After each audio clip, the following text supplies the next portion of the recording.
अस्सलाम वालेकुम व्यूअर्स, औज़ु बिल्लाहि मिनश शैतानिर रजीम, बिस्मिल्लाहिर रहमानिर रहीम। अल्लाहुम्मा सल्लि अला मुहम्मदिन व अला आलि मुहम्मद कमा सल्लैता अला इब्राहीम व अला आलि इब्राहीम इन्नका हमीदुम मजीद। अल्लाहुम्मा बारिक अला मुहम्मदिन व अला आलि मुहम्मद कमा बारकता अला इब्राहीम व अला आलि इब्राहीम इन्नका हमीदुम मजीद।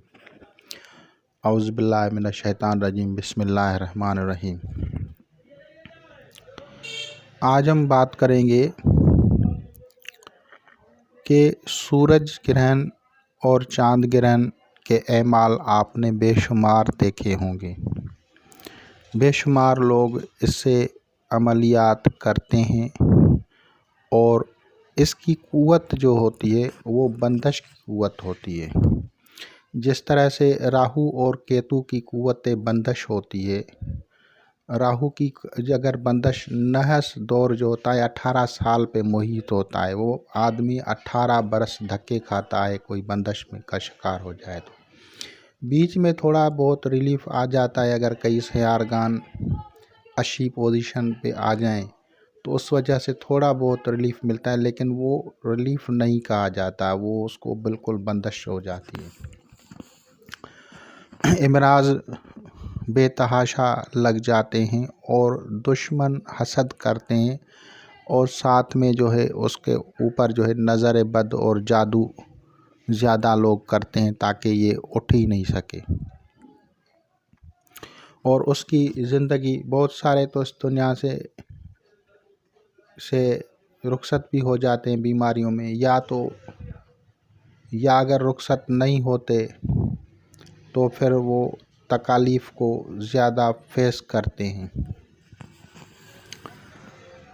तो इस दौरान ज़्यादा काला सिफली अमल करते हैं। इसी तरह सूरज ग्रहण के दौरान भी काला सिफली अमल भी करते हैं और बंदिश के एमाल भी करते हैं, और साथ में जो है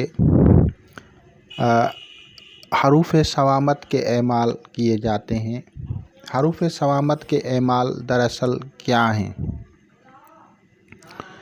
हरूफ सवामत का अमल अगर कमरी हिसाब से किया जाएगा तो कमरी अबजद के मुताबिक असल जो होता है, जिस हरफ पे, जिस नक्शतर पे, जिस मंज़ल पे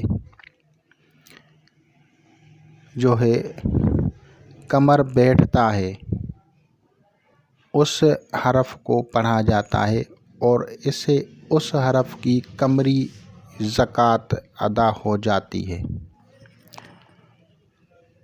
ये स्पेशल ज़कात कहलाती है। और एक होती है अमूमी ज़कात। अमूमी ज़कात ये होती है कि आपने सारे हरूफ को पढ़ा। अब लोग क्या करते हैं कि इसको लिख लिया तो ज़कात हो गई, यानी हरूफ सवामत को लिख लिया तो ज़कात हो गई। भाई, लिखने से सिर्फ ज़कात अदा नहीं होती, बल्कि उसको साथ में पढ़ा जाता है और उसकी मुकर्ररा तादाद को पूरा किया जाता है। मुकम्मल जब पढ़ा जाता है तभी जाके उसकी ज़कात अदा होती है। इसी तरह बखूरात, न्याज सब का इंतज़ाम किया जाता है। अब इसके अलावा जब कोई बंदा सूरज चांद ग्रहण लगती है और चांद ग्रहण ख़त्म होती है, इतनी मुद्दत तक का जो दरमियान में अरसा होता है वो मुकम्मल बंदिश का असर होता है और उसकी तासीर, उस हरफ की तासीर उस बंदे में आ जाती है। और इसी तरह अगर कोई सारे हरूफ की तरफ जाता है तो सारे हरूफ को बंदिश तो हो जाएगी, लेकिन प्योरली बंदिश जो होगी वो उस मखसूस हरफ पे होगी जिस हरफ पे उन्होंने कमर बैठा हुआ था। यानी चांद या मून जिस नक्षत्र में, मंज़ल में बैठा हुआ था, उस हरफ की बंदिश होती है। तो जब अगर इलाज किया जाए, तो आमलीन की बात कर रहा हूँ ताकि वो समझ सकें कि जब इलाज किया जाए तो उस हरफ को वो याद करने के मैंने इस हरफ को पढ़ा है स्पेशली, तो उसका वो फ़ायदा उसके पढ़ने से ज़्यादा होता है। अब ये क्या करता है, इससे आप मुख्तलिफ़ बुराइयों को बांध सकते हैं। नशा, जुआ, जितनी किस्म की भी बुराइयां हैं किसी में आ जाती हैं तो उसको उसके ज़रिए बांधा जा सकता है। इसके अलावा अब वो उसको कैसे बांधा जाता है तो इस पे भी मैं गुफ्तगू करूँगा, क्योंकि ये थोड़ा सा लंबी बात हो गई, लेकिन मैं थोड़ी बता रहा हूँ कि इसका क्या क्या करना होता है। तो इसके लिए अगर सूरज ग्रहण में अमल होता है तो सूरज ग्रहण में जो है 12-13 दिन के का जो एक पीरियड होता है, एक हरफ का होता है। अगर उसमें कोई बंदा ज़कात देता है हरूफ सवामत की तो वो भी पावरफुल होती है चाँद से ज़्यादा। लेकिन उस वक्त अगर उस मखसूस हरफ को पढ़ा जाए तो वो मोस्टली पावरफुल हो जाती है। एक होती है मोर और फिर दूसरी होती है मोस्ट, यानी ये सुपरलेटिव डिग्री में वो हरफ आ जाता है उसका। अब उस हरफ के ज़रिए बंदिश की जाती है और उस हरफ की बंदिश से आप जादू, क्योंकि ये सिर्फ ये नहीं है कि आप किसी की बुराई सिर्फ बांध सकें, जादू का इलाज किया जा सकता है, जिन्नात का इलाज किया जा सकता है, शयातीन का इलाज किया जा सकता है, आसेब का इलाज किया जा सकता है, नज़र बद का इलाज किया जा सकता है।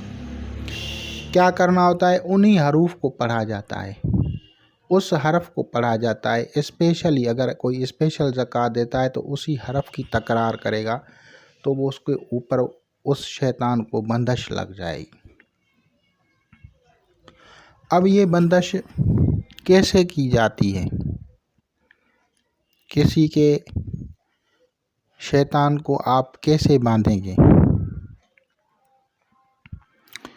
तो अब ये तरीका, क्योंकि अमूमी तौर पे लोग परेशान हो जाएंगे ये कैसे होगा, तो इल्म जफ़र, इल्म नजूम, एस्ट्रोलॉजी, ये सारे मेथड्स समझाता है, बताता है आपको, अगर आप जानते हैं तो। आप उस बंदे का नाम लिखेंगे जिसमें कोई शैतान घुसा हुआ है, जिसके ऊपर शैतान है। अब उसको कैसे आप डायग्नोस करेंगे? उसका नाम लिखेंगे, नाम लिख के उसके एदाद निकालेंगे। अब एदाद जब निकालेंगे तो उसका जो जिन होता है, जिन एक होता है फरिश्ता, एक होता है जिन, तो क्योंकि उसमें बुराई हावी है तो यानी उसका जिन हावी है। अगर अच्छाई हावी है तो समझो उसका फरिश्ता हावी है, यानी वो नेकी की तरफ है। तो अब बुराई है, उसके ऊपर बुराई है, जुआ है, नशा है, मुख्तलिफ़ किस्म की बीमारियों में मुब्तला है या बीमार है, या उसके ऊपर सहर और जादू के असरात हैं, तो ऐसी हालत में आप क्या करेंगे? तो ऐसी हालत में मेरे भाइयों, जितने भी आमलीन हैं, कामलीन हैं और अमूमी जो भी दोस्त समझ सकते हैं मेरी बात को, तो वो इसको समझें, इससे इलाज करें। कैसे किया जाएगा? जो मरीज़ आएगा जिसमें कोई बीमारी है, जिसमें कोई बुराई है, कोई भी तकलीफ़ है, उसको हम लिखेंगे। उसके नाम के साथ जैसे जिन के एदाद होते हैं, जिन के और एदाद जो होते हैं वो तेश होते हैं, तेश 319, ये उनका जिन होता है 319 वाला। अब वो समझो उसके ऊपर नेगेटिविटी छोड़ रहा है, उस बंदे के ऊपर, उस औरत या मर्द या बच्चा या बच्ची जो भी है उसके ऊपर नेगेटिविटी छोड़ रहा है। अब हमें उसको बांधना है, तो कैसे बांधेंगे? तो ईज़िली, तो फिर इस तरह करें कि उसका नाम लेंगे और उसके 319 जो एदाद जिनके होते हैं उस नाम के साथ टच करेंगे। फिर उसको 28 पे तकसीम करेंगे। 28 पे तकसीम करेंगे तो उसके नाम का जो है एक हरफ निकलेगा, और उस हरफ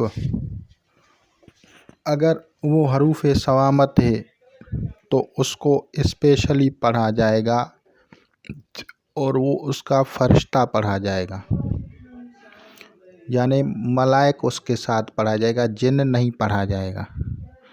ये ज़हन में रखें। अगर बीमारी हो, जादू हो या नज़र बद हो, आप इलाज कर रहे हैं तो फरिश्तगान से जो है इमदाद के लिए उनके नाम को पढ़ा जाएगा, और उसके नाम के पढ़ने से उनके ऊपर से जो नेगेटिविटी है वो रिलीज़ हो जाएगी। इस तरह करने से उसकी जो नेगेटिविटी है वो ख़त्म हो जाती। अब दूसरा तरीका क्या है? अगर बिलफ़र्ज़ ऐसा हरफ निकल आए जिससे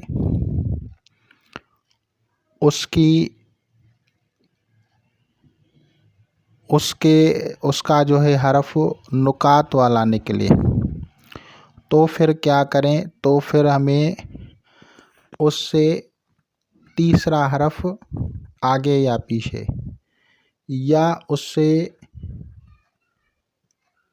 सातवां हरफ जो है वो हम ढूंढेंगे, और सातवां हरफ अगर उसका जो है बग़ैर नुकात नज़र आता है तो उसको सिलेक्ट करेंगे।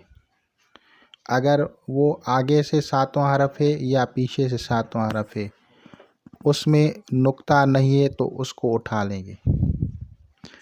इस तरह करने से वो जब आप हरूफ बामौकिल पढ़ेंगे, अगर आप अमल किया है हरूफ का या आप ज़कात अदा कर चुके हैं ग्रहण में, तो फिर उस हरूफ की जो पावर है, उस हरफ की जो पावर है उसकी नेगेटिविटी को, उसकी बुराई को बंद कर देगी, यानी वो खुद ही नफ़रत करेगा उन बुराइयों से।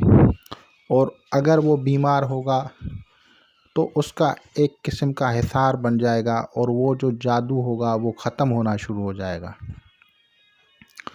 अब बात आती है कि ये क्या अमल मुकम्मल है? तो ये मुकम्मल अमल नहीं है मेरे भाई। मैंने पहले भी बताया है कि अमलियात में जो शराइत हैं उनमें एक होता है वक्त। अब जब आप उस हरफ को उठा रहे हैं तो उसे देखें कि किस सयारे से मंसूब है, उस सयारे की सात को अख्तियार करें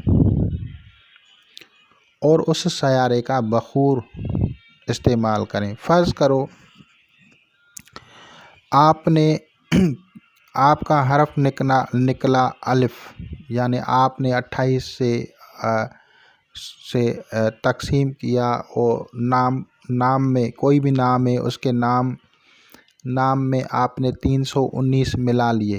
319 मिला के फिर उसको 28 पे तकसीम किया, फिर 28 पे तकसीम किया।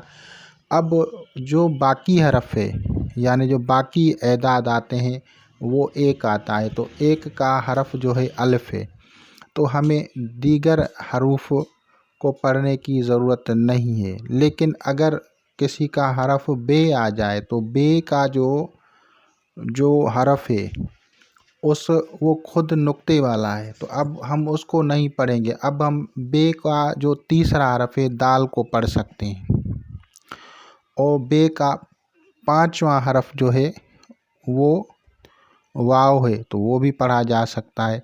अगर हम सातवें हरफ में आते हैं तो वहाँ ज़ा है, तो ज़ा जो है वो नुक्ते वाला है तो उसको छोड़ देंगे, वो नहीं पढ़ना है। तो इसको आगे या पीछे करके तरतीबवार तीसरे या सातवें हरफ पे चले जाएं और फिर उसको पढ़ना शुरू करें। उस फरिश्ते को, उस मलाइक को, उस एंजल को जैसे ही आप पढ़ेंगे तो आपके ऊपर जितनी नेगेटिविटी है, चाहे जादू की है, चाहे जिन्नात की है, चाहे किसी ने जादू किया है, काला जादू किया है, नीला जादू किया है, पीला जादू किया है, जितना भी जादू किया है मुझे नाम आते ही नहीं है, वो सब समझो हो गए आपके ऊपर। अब आप उसको नेगेटिविटी को रिलीज़ करना चाहते हैं तो फिर उसको पढ़ेंगे। अब उस फरिश्ते को जब आप एदाद के मुताबिक पढ़ेंगे तो वो फरिश्ता बग़ैर नुकात वाला आपके ऊपर एक हिसार कायम कर लेगा और जितनी भी नेगेटिविटी होगी वो करने और कराने वालों की तरफ पलट जाएगी। बहुत ही इससे जादू पलटा भी जाता है, ख़त्म भी किया जाता है। लेकिन जैसे ही वो फरिश्ता हिसार करेगा तो वो जादू पलटता है, क्योंकि वो जो शैतानी चीज़ें होती हैं वो वहीं पे रुकती नहीं हैं, फिर वो वापस जाती हैं तो उन करने और कराने वालों पे असरअंदाज होती हैं, करने और कराने वालों पे, दोनों पे। ये जो लोग करवाने जाते हैं ना, ये भी बाद में आप लोग देखते होंगे तकालीफ झेलते हैं। तो ये इसकी वजह ये होती है कि ये लोगों के ऊपर जादू करते हैं। तो इस वजह से वो जब कोई भी दुआ मांगता है तो वो जब कोई फरिश्ता आता है थोड़ा भी हिसार हो जाता है तो वो उसकी तरफ पलटते हैं। अच्छा, इसी तरह अगर कोई किसी के ऊपर किसी ने नशा करवाने का जादू किया है तो जैसे ही इसको पढ़ा जाएगा तो जिसने नशा करवाने के लिए आपको बदनीयती से नशा करवाने का जादू किया है वो जादू उसको पलटेगा, और जिसने नशा करवाने के लिए आपको ऊपर जादू किया था तो वही शयातीनी चीज़ें उसके ऊपर चली जाएंगी और वो खुद नशा ही बन जाएगा। अगर किसी ने जुआ किया है तो वो उसकी तरफ पलट जाएगा और वो खुद जुआ में मुब्तला हो जाएगा। अब आप इसके लिए मखसूस नहीं है कि किसके लिए कर रहे हैं, ये नहीं है, बल्कि जिसने भी किया है उसको लगेगा। यानी इसको कहते हैं as you sow so shall you reap. जिस तरह आपने किया है वैसा ही होगा, जैसी करनी वैसी भरनी। तो या ऐसे हम कहते हैं सिंधी में है कि जैसी नीयत वैसी मुराद, और इसको अरबी में कहा जाता है इन्नमल अमाल बिलनियात। तो इससे वो जादू पलट जाता है जब आप उसको हरूफ सवाब। अगर किसी को मखसूस हरूफ नहीं निकालना आता तो वो एक अमूमी इलाज होता है, उसकी भी तासीर होती है लेकिन इसकी तासीर ज़्यादा होगी। इसी तरह जिस तरह से मैंने कहा था कि मुंदरा शरीफ आपकी रुजयत का इलाज है, आपके जादू का इलाज है, आपकी नज़र बद का इलाज है, आपकी बुराइयों का इलाज है। इसी तरह अगर किसी को इल्म जफ़र में मुहारत होती है तो वो उस मखसूस हरफ को पढ़ के जान छुड़ा लेता है, जबकि दीगर जो हैं बड़ी बड़ी लंबी इबारतें पढ़ते हैं। जब आप कुतुब को देखेंगे तो आपको कुतुब में किसी सूरत की ज़कात जब अदा होती है तो उसकी दुआ के लिए जो है 10 पेज होते हैं और साथ में लिखा होता है इसको 10,000 मरतबा रोज़ाना पढ़ता है। अब भाई वो 10,000 कैसे पढ़ेगा? एक मरतबा पढ़ने से आदमी का होश ठिकाने आ जाता है। तो ये नहीं होता है, बस लोगों ने बना लिया है इसको 10,000। तो ऐसी लंबी अमल कौन करेगा? ये तो एक लोगों की बातें हैं कि ये इतने कर देंगे, इतना कौन करता है? ऐसे अमलियात कि जो 10 मरतबा पढ़ना ही पहाड़ जितना पढ़ना होता है, तो ये जो है 10,000 कौन पढ़ेगा? तो ये होती है भाई एक अमल न बताने का तरीका। अगर मैं आप लोगों को कहूँ कि आपको ये 50 लाख पढ़ना है तो आप तो कहेंगे भाई सलीम भाई ने तो बड़ा अमल बता दिया है और ऐसा अमल बता दिया है, और फिर मैं कहूँगा यहाँ ऐसे होगा वैसे होगा। ऐसे नहीं है। मैंने पहले भी कहा था कि इल्म जफ़र, इल्म हरूफ अंबिया अलैहिस्सलाम से चलता हुआ आ रहा है पहले से ही, इस्लाम से पहले से। दीगर मज़ाहिब में भी है, हमारे मज़हब में भी है। और इस हरूफ की जो ज़कात थी वो हमारे मुतक़द्दिमीन जो देते थे तो उससे उनकी पावर होती थी।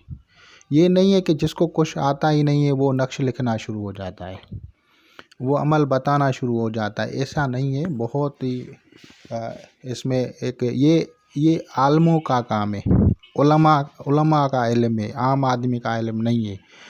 और वो जो आम आदमी होते हैं वो ज़िद करते हैं, जबकि उसकी चीज़ों को समझते ही नहीं। अब आपने उस हरफ का जब पढ़ा तो उसके पढ़ने से वो बुराइयां चली जाएंगी, वो नेगेटिविटी चली जाएगी, वो असरात बद चले जाएंगे, क्योंकि आपने उस शैतान को से हिफाजत के लिए, जो शैतान जिन आपका आपके ऊपर हावी कर दिया गया, जब आपको के ऊपर जादू किया जाता है तो जिनात शयातीन मुसल्लत हो जाते हैं, यानी आपका नफ्स जो होता है वो भी समझो एक किस्म का भड़काव में आ जाता है। आपकी सिफ़ात मलकूतिया मगलूब होती हैं, आपकी सिफ़ात नफसानियाँ बढ़ जाती हैं, ख्वाहिशात नफसानियाँ बढ़ जाती हैं। अब उसको कंडेम करना होता है, उसको कंडेम करने के लिए, उसको प्रेशराइज़ करने के लिए आप लोगों को इल्मुल जफ़र जो है आप लोगों के लिए एक भलाई के रास्ते निकालता है। इसमें मुस्तहसला भी है। आप लोग बेशुमार सवालात करते हैं। अब सवालात के जवाबात निकालने के भी मुख्तलिफ़ तरीके हैं, जैसे मुस्तहसलात, बेशुमार मुस्तहसलात हैं। मेरे पास भी ऐसे मुस्तहसलात हैं जो जवाब कभी गलत ही नहीं देते। लेकिन ये नहीं है कि हर चीज़ हम बयान कर दें यूट्यूब पे, या अगर बयान कर दें तो लोगों को जवाब देते हुए फंस जाए। कितने जवाब देंगे हम? एक बंदे को मुस्तहसला बना के दें तो सैकड़ों लोग जो हैं फ़ोन करना शुरू कर देंगे, हमें मुस्तहसला बना के दे, हमें मुस्तहसला बनाया। अब कौन इतना टाइम है, हमारे पास इतना वक्त नहीं होता ना। तो इस वजह से ऐसी चीज़ें हम पेश नहीं करते। ये हमारी समझो कि एक मजबूरी, हम मसरूफ़ रहते हैं अपने काम में, कारोबार में, तो हमें टाइम ही नहीं होता। लेकिन आप लोगों को नॉलेज के लिए हम बताते हैं कि ऐसा नहीं है, बल्कि आप लोग इससे अब अगर आप थोड़ी भी मेहनत करते हैं, जितने मैंने अमलियात बताए हैं, तो आप उससे ज़रूर इस्तिफ़ादा कर सकते हैं। लेकिन अगर आप बिल्कुल मेहनत नहीं करना चाहते, आपको शौक़ है कि लोगों के पास जाएं, तो उनमें बहुत कम लोग होते हैं जो कि अमल करते हैं, मेहनत करते हैं। ज़्यादातर लोग तो सिर्फ़ आपसे पैसे लेके आपका भी वक्त बर्बाद कर देते हैं, और आप वो उसमें से उठ ही नहीं सकते, उनको पता भी नहीं होता। बहुत सारे लोग आते हैं, दोस्त आते हैं, कहते हैं इतना हमने खर्चा किया, इतनी परेशानियां, बरसों गुजर गए, कोई मसला हल ही नहीं होता। तो जब हम देखते हैं उनको तो बताते हैं ऐसे ऐसे करो, बस जान छूट गई। तो अब कुछ लोग जो होते हैं वो बड़े रियाज़तों की तरफ जाते हैं, तो वो तरीके भी हैं और वो तरीके भी हैं जो कि ईज़िली होते हैं। मेरे मेथड से ईज़िली हैं, मैं कोशिश करता हूँ आप लोगों को ईज़ी बताऊँ, क्योंकि जफ़र अहमर अगर किसी को आता है तो जफ़र अहमर की ये पावर है कि वो किसी शरफ़ को भी नहीं देख सकता, कि शरफ़ का इंतज़ार करे कि शरफ़ शम्स कब होगा, शरफ़ मुश्तरी कब होगा। तो वो तरीका भी मैंने पहले बता दिया है। सिकंदर आज़म के दौर में किस तरह से तिलस्म बनाए गए थे, उस वक्त तो शरफ़ नहीं था सब सयारों का। जब उसको सिकंदर को शिकस्त हो रही थी तो सिकंदर ने अपने उलमा से कहा कि तरकीब निकालें, और फिर उन्होंने हफ्त सयारगान के तलासिम बयान किए, और वो हफ्त सयारगान के तलासिम आपको कुतुब में लिखी हुई मिलेंगी। और ख़ास तौर पे अगर आपको अमूमी कुतुब जो मशहूर है, शमस शबिस्तान रज़ा, उसमें आपको सिकंदर ज़ुल्करनैन के 7 सयारों के तिलस्म मिलेंगे। लेकिन अब यहाँ पे एक इल्मी कोताही जो है वो ये है कि भाई आपने फ़ोटो स्टेट करा लिया, ना आपने शर्त पूरे किए, ना पढ़ाई का पता है, बस ये सयारे का तिलस्म है। तो भाई इसे फ़ोटो स्टेट करके रखने से कुछ नहीं होता। जब तक किसी अमल को पढ़ा न जाए, मुकर्रर तादाद में 7 सही न हो, और इसके अलावा बखूर और न्याज, ये 4 शराइत तो कामन है। अगर आप नहीं करते तो समझें आप लोगों को उससे फ़ायदा नहीं हासिल होगा।